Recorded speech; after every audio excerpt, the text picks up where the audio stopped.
सो hey everyone, कैसे हैं आप सब। 3 जून की प्री मार्केट रिपोर्ट में आप सबका बहुत बहुत स्वागत है। सबसे पहले देखेंगे कि हमारे पास इंपॉर्टेंट न्यूज़ क्या क्या है। आज कल हमारा मार्केट कैसे बिहेव कर रहा है, आने वाले दिनों में क्या उसके तेवर देखने को मिलेंगे और हमें अभी बाय करना होगा या सेल करना होगा। फिलहाल मार्केट की सिचुएशन को देखते हुए हम क्या कर सकते हैं, वो सारा कुछ डिस्कशन यहाँ पे हो जाएगा। आई नो कि बहुत दिन हो चुके हैं, लेकिन उसका रीज़न भी मैं समझाऊंगा कि मतलब ही नहीं था कोई वीडियो बनाने का। सबसे पहले देखो, जो बहुत ही ज़्यादा पॉजिटिव न्यूज़ है उसके बारे में डिस्कशन करता हूँ। रिज़ल्ट आने वाला है, सबको पता है, लेकिन रिज़ल्ट से भी ज़्यादा इम्पोर्टेंट अगर न्यूज़ हो तो वो हमारे पास जीडीपी का डेटा है। जीडीपी का डेटा हमारे पास 7.8 आया, उसके चलते पूरा ईयर का डेटा है वो 8.2 हो गया। मतलब ये बहुत ही अच्छी ग्रोथ मानी जाएगी। रिज़ल्ट छोड़ दो, बाकी सारे डेटा छोड़ दो, जीडीपी जब तक अच्छा है तब तक हम सेफ है। तो हमारे पास अभी देखो, रसिया और कनाडा से हम बहुत ही ज़्यादा आगे निकल चुके हैं। हमारे पास 3.42 लाख करोड़ की हमारी जीडीपी हो चुकी है। अब ध्यान से समझना, हमारे पास इसी के साथ जो फिजिकल डेफिसिट का डेटा था वो भी बहुत कम आया। मतलब एक तो हमारी उधारी कम हो रही है और दूसरा हमारा जो ग्रोथ है वो बहुत अच्छा हो रहा है, जीडीपी अच्छा हो रहा है। हालांकि आपकी उधारी बढ़ रही होगी लोन और क्रेडिट कार्ड के चक्कर में, लेकिन ओवरऑल नेशन की बात करें तो अच्छा माहौल है। Second, exit poll. कोई भी एग्जिट पोल उठा करके देख लो, सब में एनडीए की सरकार बन रही है। बीजेपी हमारे पास बहुत अच्छा कर रही है। तो पिक्चर अभी साफ हो चुकी है, आज रिएक्शन उसको देना चाहिए। उससे भी भयानक गिफ्ट निफ्टी का डेटा फिलहाल 800 पॉइंट का गेप अप दिखा रहा है।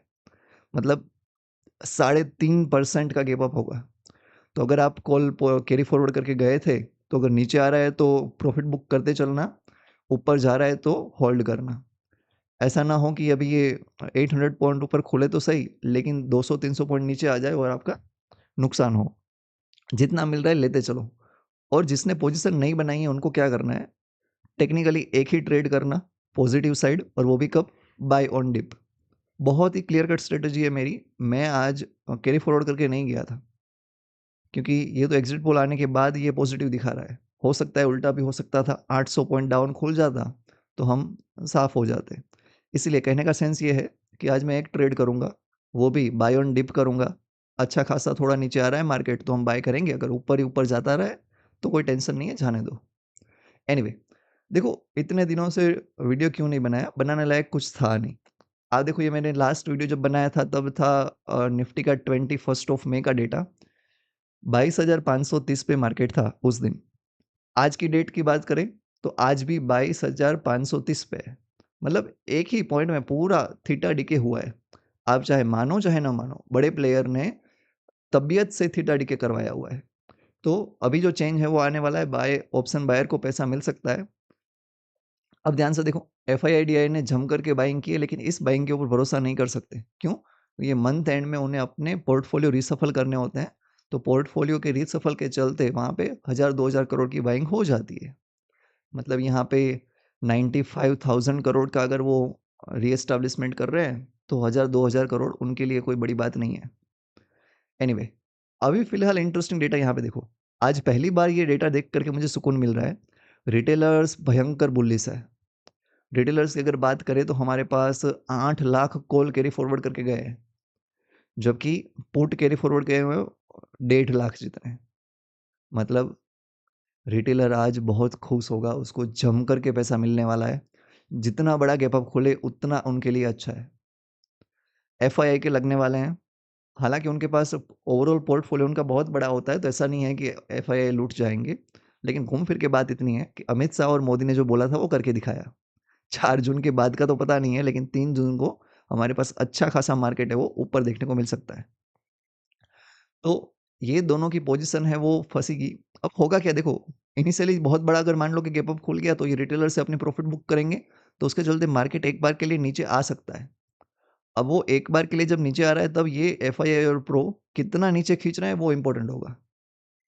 अगर वो 800 पॉइंट में से 400 पॉइंट तक लेकर के आते हैं तो फिर बहुत टेंशन नहीं है, लेकिन 400 से भी ज़्यादा गया तो फिर दिक्कत होगी।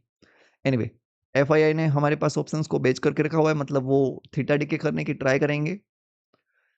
मेटल रियल्टी और बैंक हमारे पास ऊपर थे, जबकि आईटी और एफएमसीजी डाउन चल रहे थे। अदानी ऊपर ऊपर भाग रहा है। ऑब्वियस सी बात थी कि पता लग गया होगा कि नहीं मोदी आने वाला है तो अदानी को पैसा ही पैसा मिलेगा। तो हम अभी बड़े आराम से अदानी के स्टॉक को बाय कर सकते हैं, अभी भी अच्छी वैल्यू पे मिल रहे हैं। देखने जाए तो हमारे पास ओवरऑल मार्केट था वो नेगेटिव था, 1300 स्टॉक है वो डाउन थे, जबकि 1200 अप थे। फिलहाल और देखो वर्ल्ड मार्केट भी पॉजिटिव है, एशिया पूरा पॉजिटिव, यूरोप पॉजिटिव, अमेरिका में कहीं-कहीं हल्का-फुल्का सेल ऑफ था। ये सबको देखने का मतलब नहीं है क्योंकि ये फ्राइडे वाला डेटा है। आज तो हमारा मार्केट कुछ अलग ही करेगा। और सोने पे सुहागा क्या है, ऑयल के प्राइस भी नहीं बढ़ रहे हैं। बहुत ज़्यादा ये 90 या $100 क्रॉस नहीं किया हुआ है, तो हमारे लिए अच्छा है। यस, आज चाइना का भी एक डेटा है, यूएसए का भी डेटा है, लेकिन क्या ही फ़र्क पड़ता है। हमें तो एग्ज़िट पोल का रिएक्शन दिखाना है, जीडीपी का रिएक्शन दिखाना है, तो हम उसी पे फ़ोकस करेंगे। आप ध्यान से देख लो, ये 8-10 दिन से मार्केट दे धनाधन नीचे ही जा रहा था। मैंने बोल के रखा था कि सेल ऑन राइज़ करना है, सेल ऑन राइज़ करना है, कि ये होते तो ज़बरदस्त प्रॉफ़िट मिलता। 23,100 से वन वे ये 500 पॉइंट डाउन आया हुआ है, लेकिन आज लग रहा है कि 1000 पॉइंट ऊपर भी चला जाएगा। सेम वे में यहाँ पे देखो टाइम पास ही हुआ है, बैंक निफ्टी में ऑप्शन सेलर्स को ही पैसा मिला हुआ है। अब वन वे में मार्केट ऊपर जाएगा तो ऑप्शन बायर के चांस है, बस बैठे रहना। Fine, so that's all in this video, please like and subscribe, thanks a lot.